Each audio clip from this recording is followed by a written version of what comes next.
মনে করুন আপনাকে পয়েন্ট এ থেকে পয়েন্ট বি পর্যন্ত যেতে হবে।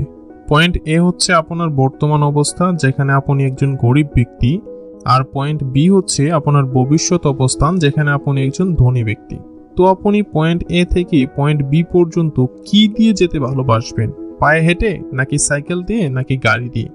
যদি আপনি বোকা না হয়ে থাকেন তাহলে নিশ্চয়ই গাড়ি দিয়ে যেতে চাইবেন। তবে বাস্তবে কেন আপনি পায়ে হেঁটে পয়েন্ট এ থেকে পয়েন্ট বি পর্যন্ত যাচ্ছেন? আমাদের মধ্যে অধিকাংশ মানুষ জীবনে এই কাজ করে থাকে। তারা হয় পায়ে হেঁটে, না হয় সাইকেল দিয়ে যেতে বেশি ভালোবাসে, যার ফলে তাদের ধনী হতে অনেক বছর সময় লেগে যায়। মেনে নিলাম আপনার কাছে গাড়ি আছে, বাড়ি আছে, ব্যাংকে অনেক টাকা আছে, কিন্তু তখন আপনার বয়স হয়ে গেছে 50 বছর।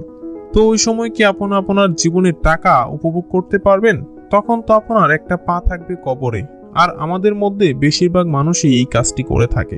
আমাদের মধ্যে অনেকেই ধনী হতে পারে ঠিকই, কিন্তু 60 থেকে 70 বছরের পর তখন তার জীবনে উপভোগ করার মতো কিছুই থাকে না। তাই আজ আমি আপনাদের এমজেডি মার্কোর লেখা দ্য মিলিনিয়ার ফার্স্ট লেন বই থেকে এমন একটি পদ্ধতি সম্পর্কে বলবো, যে পদ্ধতির মাধ্যমে আপনি 20 থেকে 30 বছর বয়সে ধনী হতে পারবেন। তাহলে চলুন ভিডিওর আসল টপিকটা শুরু করি। এই বইয়ের লেখক এমজেডি মার্কো যখন 26 বছর বয়স, তখন তিনি একটা পার্কের সামনে দাঁড়িয়ে আইসক্রিম খাচ্ছিলেন। সে সময় তিনি দেখতে পান পার্কের সামনে একটা ল্যাম্বরগিনি কার চলতে চলতে এসে থামলো। লেখক চিন্তা করলো, গাড়ির মালিক নিশ্চয়ই কোনো 40 থেকে 50 বছর বয়সের বৃদ্ধ লোক হবে। কিন্তু গাড়ি থেকে 24 বছর বয়সের একজন যুবক বেরিয়ে এলো। এটা দেখে ডি মার্কো অবাক হয়ে যায়, এবং অবাক হয়ে তিনি ওই ছেলেটিকে জিজ্ঞাসা করে, গাড়িটি কি আপনার নিজের? ছেলেটি বলল, হ্যাঁ, গাড়িটি আমার ইনকামের টাকা দিয়ে গাড়িটি কিনেছি। তখন এমজেডি মার্কো তাকে আবার প্রশ্ন করলো যে আপনি কি কাজ করেন? ছেলেটি বলল, আমি একজন ইনভেন্টর। আর এটা বলে ছেলেটি চলে গেল। তখন এমজেডি মার্কো চিন্তা করলো যে তাহলে কি ইয়াং বয়সেও ধনী হওয়া সম্ভব? তারপর সে এই বিষয়টা নিয়ে রিসার্চ শুরু করে। সে জানার চেষ্টা করে যে আসলেও কম বয়সে ধনী হওয়া সম্ভব কিনা। তারপর তিনি এই রিসার্চ থেকে 3টা রাস্তা খুঁজে পান, যে 3টা রাস্তার মাধ্যমে আমরা সাধারণ মানুষ চলে থাকি। প্রথম রাস্তাটি হচ্ছে সাইড ওয়ার্ক, দ্বিতীয় রাস্তাটি হচ্ছে স্লো লেন, তৃতীয় রাস্তাটি হচ্ছে ফাস্ট লেন।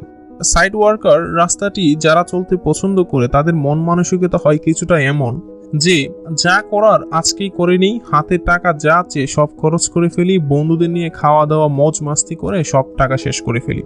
আর 2 থেকে 3 দিন পর শূন্য পকেটে এর কাছে ওর কাছ থেকে ধার নিয়ে চলা শুরু করে, আর মাস শেষে ফকিরের মতো বেঁচে থাকে। আসলে এই ধরনের মানুষের কোনো ভবিষ্যৎ পরিকল্পনা নেই, এজন্য তারা জীবনে ধনীও হতে পারে না। শেষ বয়স পর্যন্ত গরিব আর মধ্যবিত্ত হয়ে থাকতে হয়।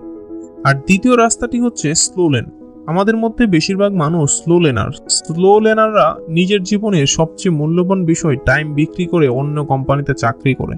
আর চাকরি করতে করতে সারা জীবন শেষ হয়ে গেলেও তারা জীবনে আর ধনী হতে পারে না, কারণ চাকরি করে জীবনে ধনী হওয়া সম্ভব না। চাকরির বেতনের সব টাকা বাড়ি ভাড়া, সন্তানের খরচ আর মাসিক বাজারের মধ্যেই চলে যায়। তবে এরা সাইড ওয়ার্কাররা থেকে একটু ভালো।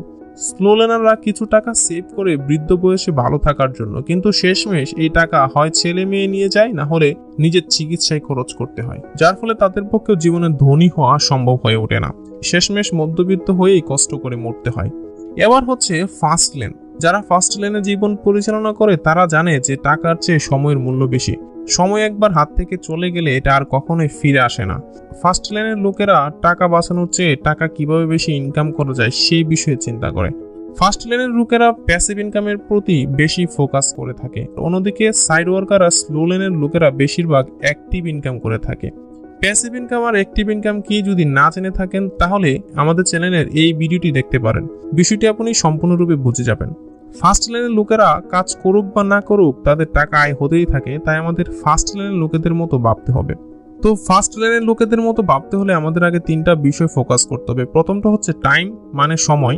এমন কাজ খুঁজে বের করতে হবে যে কাজে সময় কম দেওয়া লাগে কিন্তু বেশি টাকা আয় করা যায়, যেমন freelancing, business, IT firm, IT ইনস্টিটিউটে জব করা ইত্যাদি। দ্বিতীয়টা হচ্ছে প্যাসিভ ইনকাম ক্রিয়েট করতে হবে, মানে এমন কাজ খুঁজে বের করতে হবে যেগুলোতে অসুস্থ থাকলে বা কাজ না করলেও যেন টাকা আসে, যেমন blogging, YouTubing, online shop and business. এই ধরনের প্যাসিভ ইনকামগুলো আপনি যদি ক্রিয়েট করতে পারেন, তাহলে আপনি কাজ না করেও টাকা ইনকাম করতে পারবেন। তৃতীয় বিষয়টি হচ্ছে মেক মানি টু মানি, মানে হচ্ছে টাকা থেকে টাকা আয় করতে হবে। এর মানে হচ্ছে আপনি কোনো কাজ শুরু করেছেন, 1 মাস বা 2 মাস কাজ করার পর যা ইনকাম হয়েছে তার সব খরচ হয়ে যাচ্ছে, তাহলে হবে না। সব টাকা খরচ করা যাবে না, আপনার মুনাফার অংশটা অন্য কোথাও ইনভেস্ট করতে হবে। ইনভেস্ট করে সেখান থেকে টাকা মেক করতে হবে, মানে টাকা থেকে টাকা মেক করার উপায়টা আপনাকে খুঁজে বের করতে হবে। মোট কথা হচ্ছে টাকা খরচ না করে সেই টাকা দিয়ে আরো টাকা আসার ব্যবস্থা করতে হবে, তাহলেই আপনার প্যাসিভ ইনকামের পাশাপাশি টাকা থেকে টাকা আয় করতে পারবেন।